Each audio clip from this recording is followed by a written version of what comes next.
உங்கள் கற்றது கையளவு ஜி.பாலனேஷ். இன்னைக்கு நம்மளுடைய சேனல்ல நம்ம எந்த படத்தை பத்தி பார்க்க போறோம்னா, பத்மபூஷன் ஏ.கே. அஜித்குமார் அவர்களின் மிக வித்தியாசமான நடிப்பில் 2001 வெளியான சிட்டிசன் படத்தை பத்தி தான் இந்த காணொளியில நம்ம பார்க்க போறோம்.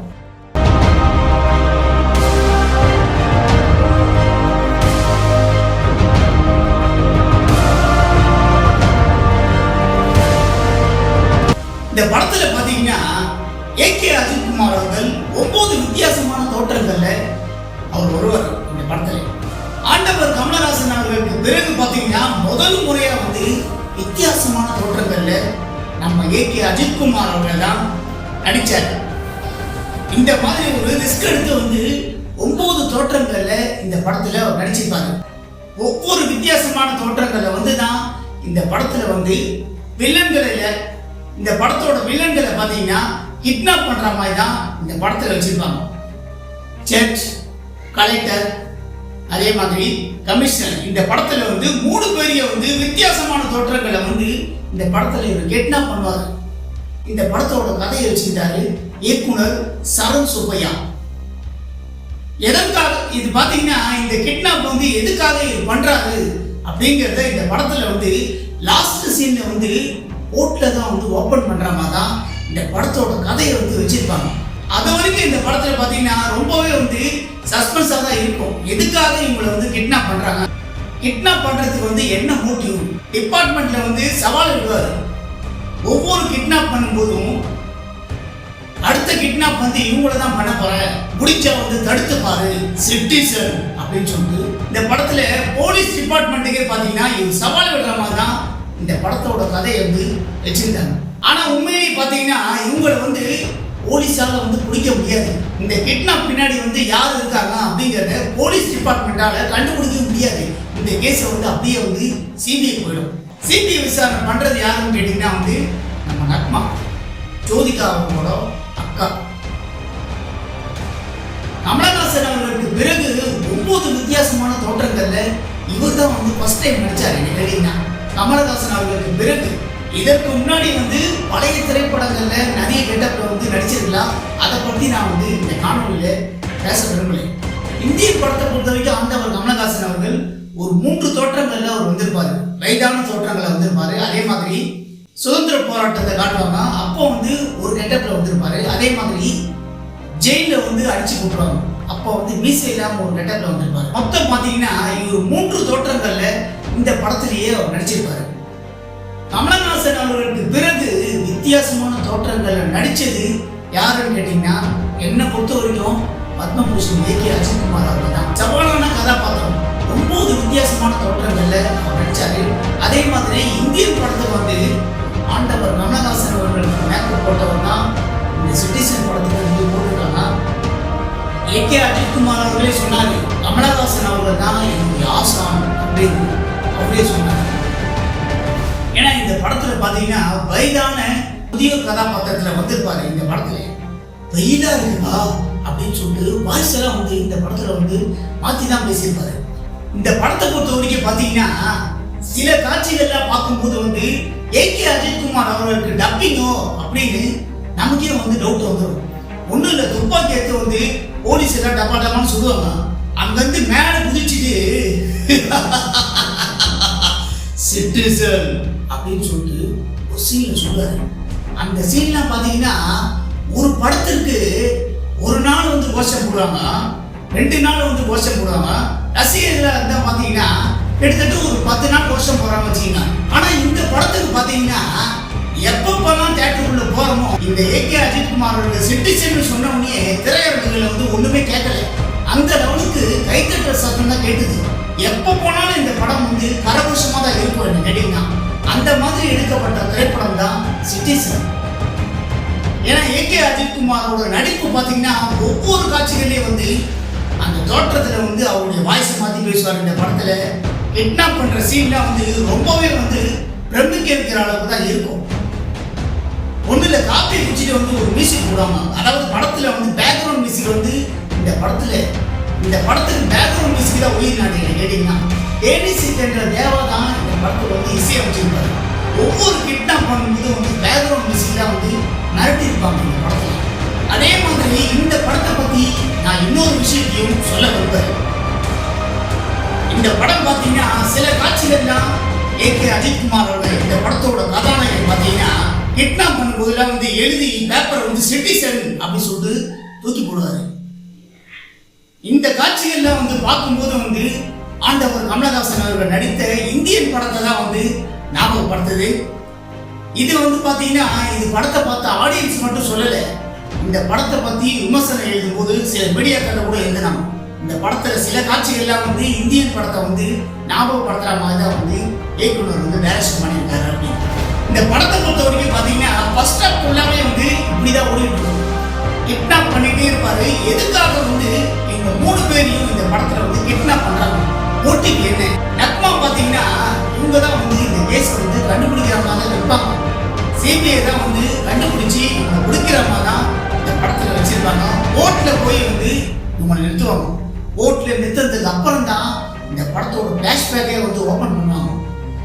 அதே மாதிரி ஃபர்ஸ்ட்லயே வந்து சொல்லிடுவாரு இந்த படத்துல இவங்க 3 பேரையும் வந்து நான் கிட்னாப் பண்ணேன், ஜட்ஜ், கலெக்டர், கமிஷனர் 3 பேரையும் வந்து கிட்னாப் பண்ண கொலையும் பண்ணிட்டேன் அப்படின்னு இந்த படத்துல வந்து கோர்ட்ல வந்து இந்த படத்தோட கதாநாயகன் சொல்ற மாதிரி தான் வச்சிருந்தாங்க. இதற்கு பிறகு பாத்தீங்கன்னா 3 அப்பாவிகளை வந்து இவர் வந்து கொலை பண்ணியிருக்காரு, இவருக்கு வந்து கடுமையான தண்டனை கொடுக்கணும் அப்படின்னு சொல்லிட்டு 3 அப்பாவிகளை வந்து கடத்தி வந்து கொலை பண்ணியிருக்காரு, இவருக்கு வந்து கடுமையான தண்டனை கொடுக்கணும் அப்படின்னு சொல்லுவாங்க. இவர் வந்து மண்ணெண்ணை ஊற்றி வந்து இருக்கலையா அப்படின்னு சொல்லிட்டு ரொம்பவே வந்து கொந்தளிக்கிறாங்க தான் இந்த படத்துல காட்சி வச்சிருப்பாங்க. ராஜு அவர்கள் சொல்லுவார் இவருக்கு வந்து கடுமையான தண்டனை கொடுக்கணும். கத்தியில வந்து ராஜு தான் இந்த படத்தில் நடிச்சிருப்பாரு. இதற்கு பிறகு பார்த்தீங்கன்னா ஏகே அஜித்குமார் அவர் சொல்லுவார் யார் அப்பாவி அப்படின்னு சொல்லிட்டு ஃபிளாஷ்பேக் வந்து ஓப்பன் பண்ணுவாங்க. மீனவன் கதாபாத்திரம், இந்த கதாபாத்திரம் பார்த்தீங்கன்னா மீனவன் கதாபாத்திரம் பார்த்தீங்கன்னா அவருடைய அப்பா. ஏகே அஜித்குமாரோட சினிமா விட்டு விலகி ரேஸுக்கு எதுக்காக போனாரு, இப்படிப்பட்ட நடிகர் வந்து எதுக்காக போனோம் அப்படின்னு சொல்லிட்டு இந்த படத்தை பார்க்கும்போதே வந்து ஃபீலிங்ஸ் வரும். கண்டிப்பா இந்த கதாபாத்திரத்தை பார்க்கும்போது பார்த்தீங்கன்னா இப்படிப்பட்ட நடிகர் வந்து ரேஸுக்கு வந்து போயிட்டாரு அப்படின்னு சொல்லிட்டு கண்டிப்பா இந்த படத்தை பார்க்குற ஒவ்வொரு ரசிகருக்கும் வந்து ஃபீலிங்ஸ் வரும். அந்த மாதிரி தான் இந்த படத்துல வந்து மீனவன் கதாபாத்திரத்தை நடிச்சிருப்பாரு. நீ கையை வந்து இடுப்புல வச்சுக்கிட்டு அவருடைய வசன உச்சரிப்புல பாத்தீங்கன்னா, ஏன்னா தொடர்ந்து பாத்தீங்கன்னா லவ் ஸ்டோரியை மட்டுமே நடிச்சிருந்த இவரு ஆக்ஷன் கதாபாத்திரத்துல வந்து இந்த படம் மூலமா வந்து ஒரு அவதாரம் எடுத்திருக்காரு அப்படின்னு தான் சொல்லணும். லவ் ஸ்டோரி படமே நடிச்சிருந்தாரு. அதே மாதிரி அமர்கலம் படத்துல வந்து ரவுடிசம் படத்துல வந்து நடிச்சிருப்பாரு. இதுவும் வந்து ஒரு லவ் ஸ்டோரி தான். டீனா அப்படியே வந்து சொல்லிட்டே போலாம். இந்த படம் மூலமா பாத்தீங்கன்னா ஆக்ஷன் கதாபாத்திரத்துல வந்து நடிப்பாளையும் வந்து அவர் அவதாரம் எடுத்திருக்காரு சிட்டிசன் படத்துல அப்படின்னு தான் சொல்லணும். ஏன்னா இந்த படத்துல அவருடைய நடிப்புலாம் ஒவ்வொரு காட்சிகளையும் வந்து அப்படிதான் இருந்தது. ஏகே அஜித்குமார் அவர்களுக்குள்ள இப்படி ஒரு நடிகன் இருக்காரா அப்படின்னு பிரமிக்க வைக்கிற அளவுக்கு தான் படத்துல ஏகே அஜித்குமார் அவர் நடிச்சிருந்தாரு. ஃபிளாஷ்பேக்ல மீனவன் கதாபாத்திரத்துல அவர் நடிச்சிருப்பாரு. மீனா, பாண்டியன் ரொம்ப ஒரு யதார்த்தமான முறையில இந்த படத்துல ஃபிளாஷ்பேக்ல வந்து அந்த கதாபாத்திரம் வந்து ரொம்பவே யதார்த்தமான முறையில இயக்குனர் நடிக்க வச்சிருந்தாரு. இந்த படத்துல கதை பார்த்தீங்கன்னா இந்த படத்தோட மையம் இந்த ஊருக்கு கட்டித்தர வேண்டிய அணை, இதை வந்து அரசாங்கம் வந்து திட்டம் போடுறாங்க. அதிகாரிங்க வந்து ஊழல் பண்ணி இவங்களுக்கு கட்ட வேண்டிய அணையோட பணத்தை வந்து இவங்க எடுத்துக்கிறாங்க. இதுதான் இந்த படத்தோட மையக்கரு. இதை வந்து அதிகாரிகளுக்கு வந்து சரியான பாடம் கொடுக்கணும் அப்படின்னு சொல்லிட்டு அரசியல்வாதிகளுக்கு, அதே மாதிரி அரசியல்வாதி, போலீஸ் அதிகாரி, வக்கீல், நிலக்கரவி இவங்க 4 பேரையும் வந்து சாணியை கரைச்சி ஊற்றுவாங்க. நம்ம படுற வேதனையை வந்து இவங்களுக்கு வந்து எடுத்து காட்டணும் அப்படின்னு சொல்லிட்டு இந்த மாதிரி வந்து பண்ணுவாங்க. இது வந்து ரொம்பவே இவங்களுக்கு வந்து அவமானம் ஆயிடும் இந்த படத்துல. ஆனா இதற்காக வந்து சர்ச்சில் வந்து மன்னிப்பு கேட்பாங்க. நாங்கள் வந்து மனுஷங்களை வந்து கஷ்டப்பட்டுட்டோம் அப்படின்னு சொல்லிட்டு மன்னிப்பு கேட்குற மாதிரி வச்சாங்க. ஆனா இந்த படத்துல பாத்தியார் கேரக்டர்ல பார்த்தீங்கன்னா சந்திரசேகர் வந்திருப்பாரு. நீ சங்கடப்படுத்துறதே வந்து தப்புன்னு நினைக்கிறேன். ஊருக்கு தேவையான திருநா பார்த்தியா, அவங்க செஞ்சதுதான் வந்து மிகப்பெரிய தப்பு அப்படின்னு சொல்லிட்டு சந்திரசேகர் வந்து படத்துக்கு சொல்லுவாரு. உங்களுடைய இது வந்து 8 திக்கு முடிக்கணும் அப்படின்னு சொல்லிட்டு சொல்லுவாங்க. இந்த படத்துல வந்து மேற்கே விதைத்த சூரியனே அப்படின்னு சொல்லிட்டு ஒரு பாட்டு இருக்கும். இந்த பாடல்கள்லாம் பார்த்தீங்கன்னா இப்போ கூட வந்து எல்லா இடத்துலையும் வந்து ஒழிச்சுதான் இருக்கு. அதே மாதிரி இந்த படத்துல வந்து வசுந்தரா தாஸ் அவர்கள் கதாநாயகன் நடிச்சிருப்பாங்க. இந்த படத்துல பாடல்கள் எல்லாமே மிகப்பெரிய அளவுக்கு ஹிட்டான பாடல்கள். பூக்காரி, சிக்கி முட்டி கண்ணு மோதுது அப்படின்னு சொல்லி இதே மாதிரி இன்னொரு டூயட் சாங் வச்சிருப்பாங்க. ரொம்ப வந்து பாடல்கள் எல்லாமே வந்து தேவா பாடல்கள் எல்லாமே தேனிசி என்ற தேவா வந்து ரொம்பவே ஒரு ஹிட்டான பாடல்கள் தான் இருக்கு. இப்பவும் எல்லா இடத்துலையும் இந்த பாடல்கள்லாம் வச்சுட்டாரு. முக்கியமாக மேற்கே விதைத்து சூரியன் இப்போ கூட வந்து எல்லா இடத்துலையும் வச்சுட்டாரு. அந்த மாதிரி ஒரு பாடல்கள் தான் இந்த படத்துல. இவங்க 4 பேரையும் வந்து கப்பல்லையே வந்து இவங்க ஊரை வந்து அப்படியே வந்து 690 பேரையும் வந்து இவங்க அழிச்சிடறாங்க. இதுதான் இந்த படத்தோட கதை. 690 பேர் இந்த கிராமத்தையே வந்து இவங்க ஊரை வந்து அழிச்சிடறாங்க. ஒவ்வொரு தோற்றங்களை வந்து இவர் கிட்னாப் பண்ற மாதிரி தான் இந்த படத்தில் வச்சிருந்தாங்க. இதற்கு பிறகு ராஜு சொல்லுவார், உங்க ஊருக்கு தேவையான திருடினது காரணம் அதிகாரிகள் மட்டும் இல்ல, அரசியல்வாதி தான் காரணம் அப்படின்னு. அதுக்கு வந்து ஒரு வசனம் சொல்லுவார் இந்த படத்துல. அவன் செஞ்ச தப்புக்கு வந்து ஜனங்க வந்து அரசியல் தோக்கடிச்சு அப்பவே அவங்க வந்து தண்டனை கொடுக்குறாங்க. ஆனா நாட்டோட மக்களோட தலையெழுத்தை நிர்ணயிக்கிறதுக்கு இன்னமும் இந்த மாதிரி அதிகாரிகள் இருந்திருக்காங்க அப்படின்னு சொல்லி இந்த படத்துல ஏகே அஜித்குமார் வசனம் சொல்லுவார். அதாவது இந்த மாதிரி வந்து மரண தண்டனை வந்து கொடுத்துருப்போம், மரண தண்டனை வந்து கொடுத்துருப்போம் அப்படின்னு சொல்லிட்டு ராஜு சொல்லுவாரு. 690 பேர் கொண்டவனுக்கு மரணம் தான் நீங்க கொடுக்குற தண்டனை தான், அது எங்க அப்பா சுப்பிரமணியம் அப்பவே கொடுத்துருப்பாரு அப்படின்னு சொல்லிட்டு இந்த படத்துல சொல்லுவாரு. 690 பேரை கொண்டவனுக்கு இதுதான் தண்டனையா? மரண தண்டனையும் கொடுக்கூடா சொல்றீங்க, ஆயுள் தண்டனையும் கொடுக்கூடா சொல்றீங்க, அப்ப அவங்க 3 பேரை வெளியே விட்டுலாம் சொல்றீங்க அப்படின்னு சொல்லிட்டு கேட்பாங்க. ஆமா, அவங்க 3 பேர் வெளியே இருக்கு. ஒவ்வொரு நாளும் வந்து இதுக்காக வாழணும், நீங்க வருத்தப்படணும், அந்த மாதிரி ஒரு தண்டனை கொடுக்கணும். உங்க சட்டத்துல இடம் இருக்கா அப்படின்னு கேட்பாங்க. சரி, அப்படி சட்டத்துல இடம் இருந்தா கூட அவங்க 3 பேர் தான் வந்து நீங்க கொண்டுட்டீங்களே அப்படின்னு சொல்லிட்டு ராஜு சொல்லுவாரு. இல்ல, அவங்க சாகலை, உயிரோடு தான் இருக்காங்க. நான் சொல்ற தண்டனையை நீங்க கொடுக்குற மாதிரி தான் அவங்கள நான் வெளியே கொண்டு வரேன் அப்படின்னு சொல்லிட்டு ஏகே அஜித்குமார் சொல்றாரு. இந்த படத்துல வந்து இந்த கேஸை வந்து 2 நாள் கழிச்சு வந்து தள்ளி வைப்பாங்க. இதற்கு பிறகு பார்த்தீங்கன்னா மக்கள்லாம் வந்து சொல்லிட்டே இருப்பாங்க, இந்த மாதிரி வந்து சிட்டிசன் விவகாரம் வந்து இந்திய அரசியல் சட்டத்திலேயே வந்து ஒரு மாற்றத்தை ஏற்படுத்த போகுது அப்படின்னு இந்த படத்தோட இயக்குனர் சரண் சுப்பையா அவர்கள் சொல்லியிருந்தார். சரண் சுப்பையா அவர்கள் வந்து சொல்லுவார் இந்த படத்துல. அவரும் இந்த படத்துல ஒரு சின்ன சீன் நடிச்சிருப்பாரு. இதே மாதிரி பார்த்தீங்கன்னா இந்த படத்துல ஃபர்ஸ்ட் டைம் இந்த மாதிரி வச்சிருப்பாங்க. இந்த படத்துல இவங்களுக்கு வந்து என்னென்ன தண்டனை கொடுக்கலாம் அப்படின்னு சொல்லிட்டு கதாநாயகனை வந்து முடிவு பண்ற மாதிரி வச்சாங்க. ஏன்னா இந்த படத்துல வந்து இவர் லாயர். இந்த படத்தை பார்க்குற ஆடியன்ஸ்ல எப்பவுமே வந்து இந்த படத்தோட முடிவுல இவர் என்னதான் அப்படி தண்டனை வந்து இவர் முடிவு சொல்ல போறாரு அப்படின்னு சொல்லிட்டு ரொம்பவே வந்து இந்த படத்தை எதிர்பார்த்தாங்கன்னா இவரோட 3 பேரோட முடிவு உரிமையை பறிக்கப்பட வேண்டும் அப்படின்னு சொல்லிட்டு, அதே மாதிரி இவருடைய சொந்தக்காரோட முடிவு உரிமையை சேர்த்து வந்து பறிக்கப்படணும் அப்படின்னு சொல்லிட்டு இந்த படத்துல ரொம்ப ஒரு வித்தியாசமான தண்டனையை இந்த படத்தோட கதாநாயகன் சொல்லுவாரு. இது பிரகாரமே பார்த்தீங்கன்னா தண்டனையை வந்து அதிகரிப்பாங்க. ஆனா வந்து ராஜு ஒரு கேள்வி கேட்பாரு இந்த படத்துல. அதாவது இவங்க செஞ்ச தப்புக்கு வந்து நீங்க தண்டனை கொடுக்குறீங்க, இவங்க சொந்தக்காரங்கள அவங்க மனைவியும் அவங்க சொந்தக்காரங்க என்னங்க தப்பு பண்ணாங்க? இந்த நாடு நல்லா இருக்கணுங்காக அத்திப்பட்டி ஊர் அடிச்சுதான் நான் நினைச்சேன். அத மாதிரி இவங்க இந்த தண்டனையை நினைக்காம தியாகமாக நினைக்கிறது அப்படின்னு சொல்லிட்டு படத்தோட கதாநாயகன் சொல்றாரு. ராஜு அப்படியே வந்து அவர் சொல்றதை கேட்டோம்னா அப்படியே உட்காந்துறாரு.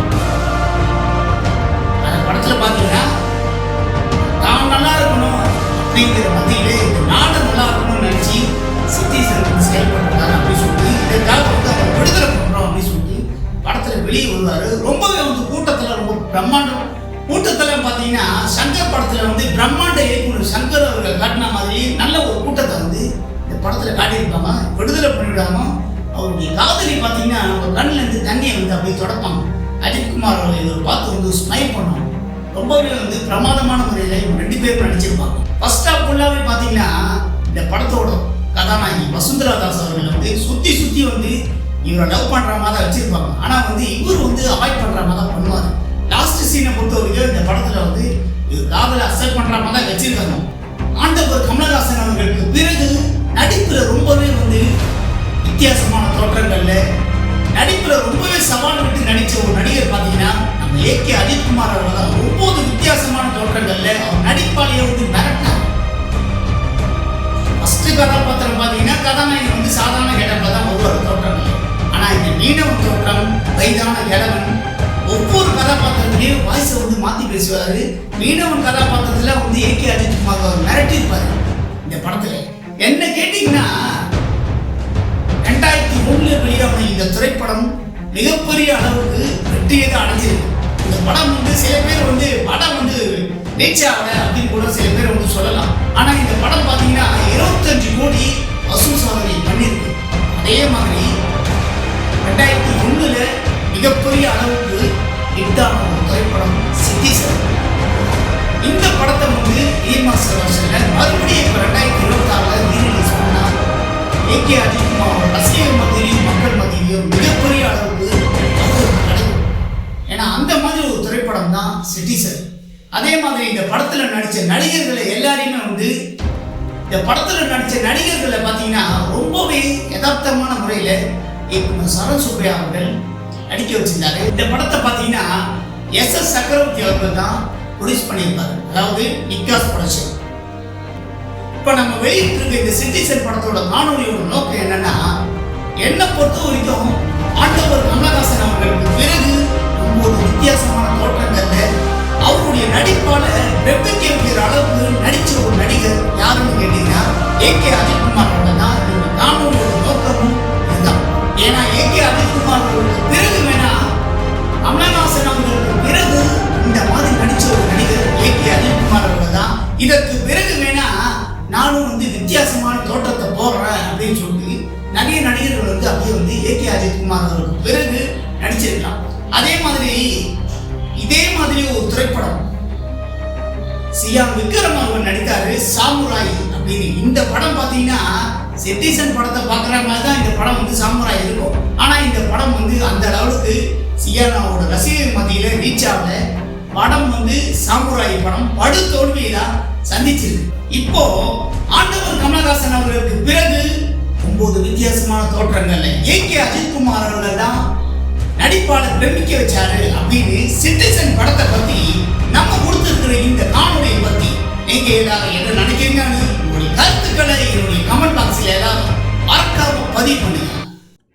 நண்பர்களே, இந்த காணொளி உங்களுக்கு பிடிச்சிருந்தா லைக் பண்ணுங்க, ஷேர் பண்ணுங்க, கமெண்ட் பண்ணுங்க. ரொம்ப பிடிச்சிருந்தா ஜி பார்மேஷன் கட்டுறது கையளவு சேனலை சப்ஸ்கிரைப் பண்ணுங்க.